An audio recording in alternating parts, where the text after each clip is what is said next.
Hey guys, welcome to my channel. Today I am going to fix a nasty problem. This is a Toyota Hilux 2008. I had rats getting into the cabin filter, the air filter, nesting, dropping poo, anything. So I just grabbed some of this nice heavy duty vermin mash, and I'm going to cut a piece and I'm going to install it right above that hole, and it's going to be easy. Here I am cutting it all up one-hander, which makes it pretty hard, but and slow, but I'm not too far away. Here, snip snip.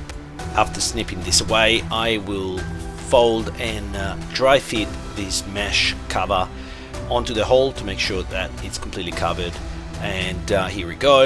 You can see the final product. It's not very pretty, but no one will ever see it except for you now.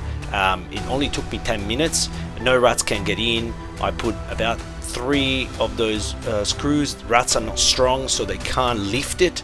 Also, I'm going to put some steel wool or scare wool, whatever you want to call it, on the sides to stop vermin from nesting in that spot there. I found some droppings there too.